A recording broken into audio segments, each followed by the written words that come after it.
They have tried to scam India once again, this time scam India out of a honor. And I want to go straight across to J. Sai Deepak to understand what really the Pakistanis tried to do to once again chicken out of a contest but claim victory, as they did in Operation Sindhu. J. Sai Deepak. So, Rahul, since July 7th of this year, the Oxford Union has been in communication with me for a debate between India and Pakistan on the question of India's Pakistan policy or security policy with respect to Pakistan. We agreed to the debate. I was originally told that Dr. Swami and the former Chief of Army Staff S.G. Naravane are the co-participants. And we were given the impression that Hina Rabbani Khar and Khwaja Muhammad Asif, the Defense Minister of Pakistan, would be two of the participants from their side. The identity of the third participant was never revealed. Nevertheless, we agreed. The debate was supposed to be scheduled for the 27th November, that is yesterday, at 8:30 p.m. at the Oxford Union. So the confirmations were done. On the 25th, 2 days before the debate, I was called by the union to inform me that Dr. Swami and Mr. Naravane may not be able to turn up because of other commitments.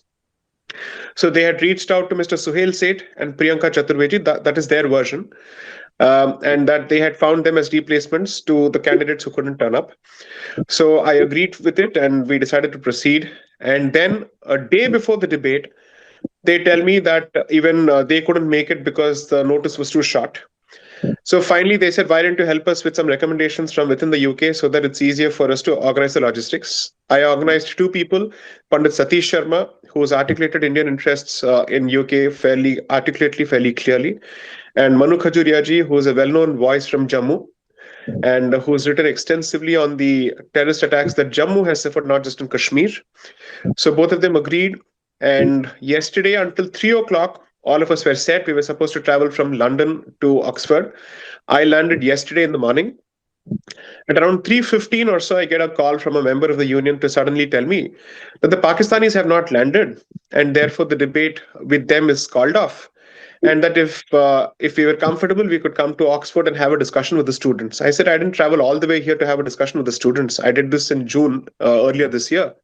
So the idea was to debate the Pakistanis. So if they've not come, there's no point in me traveling all the way again from London to Oxford. So I stayed back. Then I shot a stinker of an email to the president of the Oxford Union. His name is Musa Haraj, and turns out that he is the son of the former or perhaps the present Minister of Defense Production in Pakistan, Mohammad Raja, I think Hayat Hiraj, whatever that name is. And turns out that the treasurer of the Oxford Union is also a Pakistani. So I think I think you get the picture. So he calls me and he apologizes and he tells me that around at 10 a.m. in the morning yesterday, he got a call from the Pakistani delegation that they were not in a position to make it. I said, if that were the case, I'm sure you'd have known of this at least the night before. You could have told me before I boarded the flight to London. He said, I'm sorry, even I was not aware. Within minutes of the conversation, which happened at about 4:55 p.m. in the evening, the Pakistan High Commission starts putting out tweets basically saying that the Pakistani team has won because of a walkover, because nobody turned up for India, and apparently we withdrew from the competition or the debate. Wow. And Oxford Union also starts putting out similar tweets. And then they circulate a letter dated 5th of November, I think, of this month, saying that these were the participants who were supposed to participate in the debate from the Indian side, and they named Sachin Pilot. And to the best of my knowledge, Mr. Sachin Pilot was never confirmed. Okay, so clearly this was a fabricated letter with no basis whatsoever. And turns out that the Pakistani team had indeed landed. They were in Oxford, in the George Street Hotel, but they chose not to tell us that and gave us the impression that because the Pakistani team hadn't landed, maybe you could take a call on whether you wish to proceed or not. Since we were under the impression and we were clearly told that the Pakistani team had not landed, we didn't see the point in going to Oxford. So they've started giving the impression that apparently this was a walkover.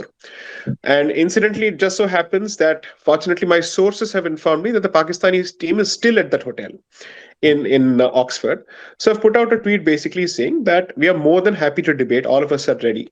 And if you're interested and if you have the guts, please proceed to have a debate. And this time, let it be a live debate. Let it not be a recorded one. But as I said, that they are replicating the success of Operation Manhoos Ki Phati Hui Banyan. Okay. And so there is no evidence of success here. And I think the performance speaks volumes of the national ethos, which is to desert the battlefield even before the battle has started. Okay, they've Which is inherited that from standard tactics. operating I Pakistani think we have tactics. managed to successfully encode this in the Pakistani gene in 1971, and ever since, I think that's how they've been. So this is the situation here. The unfortunate reality is that Oxford as an institution and Oxford Union in particular has become what I've called the concubinal mouthpiece of the Pakistan High Commission in the United Kingdom. And perhaps that's a reflection of the general state of affairs of United Kingdom itself. Less said, the better. Now, it's only a matter of time before London becomes Londonistan, or it actually has become one. So let's leave it at that. Well, I just wanted to ask you, because Sai Deepak, this is fascinating, this cop out by Pakistan. Not that it's out of character, as you just said yourself. This is very much in sync with the Pakistani character. But if they are so articulate, if they have so many indisputable arguments, why don't they come right now on live TV? I'm willing to moderate this. I'm happy to even do this on Pakistan television if they want to. But the fact of the matter is, I don't think they've managed to grow a collective spine between the three people to face even one of us.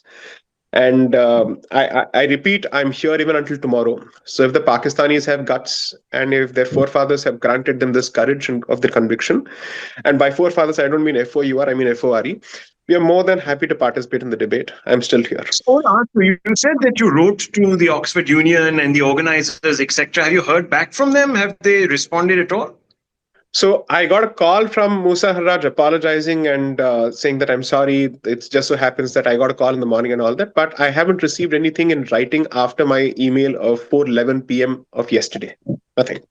Wow. So that means that they don't want to put anything on paper so that they won't get incriminated. Now, you said that these people are at some King George hotel or something like that. George Street Hotel in Oxford. Okay, so they're there, this entire team. Who is on their team? So Hina Rabbani Khar, and then some Mohammad Faisal, and another person I think who's from the Pakistan Army. Now, whether that's an army or not, we don't know, but at least some representative from the army is there. So there are three people. The initial rumor was that the Pakistani Prime Minister and the Field Marshal was also supposed to come. This is what we were told. And the reason is that since the president of the Oxford Union happens to be related to the Defense Production Minister of Pakistan, I don't know if both of them were trying to gain political brownie points by organizing this with their Prime Minister and their Field Marshal. I have no idea. Nevertheless, we said even if it's a rigged debate, we don't have a problem participating because let the world see what our side of the story is. We went more than prepared. But they copped out as usual. They chickened out. Possibly it's also because these three individuals, as you know, are also sketchy characters. We've had an association with them, Hina Ravani Khar, but they're also perhaps just there for a junket. Maybe they never really intended. Maybe they scammed their own government. Who knows? And have come and taken, the Oxford Union for a ride. I'm sure the Oxford Union is paying for this 3-day holiday that they've probably come for, or maybe even longer. So considering the composition of the team that we were informed of and the presence of at least one particular individual, there's a decent chance that Bilawal Bhutto is also here. Now I leave it at that. Well, thank you so much, Sai Deepak. Let's hope that you can corner them, maybe on the street, and take a couple of photographs so that we know that they were in situ, but obviously running away from a contest. I would love to make that gesture, but I leave it at this. I'm sure they're having some halal biryani in Birmingham or Bradford. So we'll see what happens. It's probably true. But thank you very much. Thank you. Thank you. Thank you. Thank you.